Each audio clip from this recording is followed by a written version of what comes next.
સાંસદ દેવુસિંહ ચૌહાણના અધ્યક્ષસ્થાને જિલ્લા કક્ષાનો ભૂલકા મેળો નડિયાદ ખાતે યોજાયો। મહિલા અને બાળ કલ્યાણ વિકાસ વિભાગની સંકલિત બાળ વિકાસ યોજનાની કચેરી અને જિલ્લા પંચાયત દ્વારા જિલ્લા કક્ષાના ભૂલકા મેળાનું સ્વામિનારાયણ મંદિર યોગી ફાર્મ પીપલગ ખાતે આજરોજ આયોજન કરવામાં આવ્યું હતું।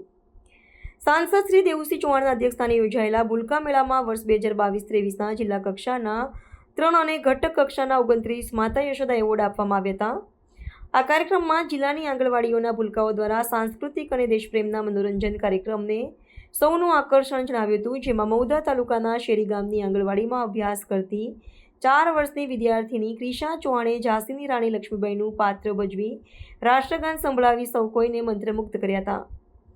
રાષ્ટ્રીય પોષણ માહ અંતર્ગત આ કાર્યક્રમમાં શ્રી અન્નની તેમજ ટેક હોમ રાશનની વાનગી સ્પર્ધાઓનું નિદર્શન કરવામાં આવ્યું હતું। આ મેળામાં 15 જેટલા વૈજ્ઞાનિક અને પ્રાકૃતિક ટીચિંગ લર્નિંગ મટીરિયલ્સના નિદર્શન પણ કરવામાં આવ્યા હતા। જિલ્લામાં સંકલિત બાળ વિકાસ યોજના અંતર્ગત કાર્યરત વિવિધ યોજનાઓ પૈકી પાપા પગલી પ્રોજેક્ટ હેઠળ ભૂલકા મેળામાં આંગણવાડીના ભૂલકાઓના ઘડતરમાં મહત્વપૂર્ણ યોગદાન આપનાર આંગણવાડીની બહેનોને બિરદાવતા સાંસદ શ્રી દેવુસિંહ ચૌહાણે પ્રાસંગિક પ્રવચનમાં જણાવ્યું હતું કે નવી રાષ્ટ્રીય શિક્ષણ નીતિમાં જડમૂળથી દુનિયાની સંસ્કૃતિ બાળકોમાં સિંચવા તેમજ રોપવા માટે સંકલિત બાળ વિકાસ યોજનાની તમામ માતૃશક્તિને સન્માનવાનો આ પ્રસંગ છે।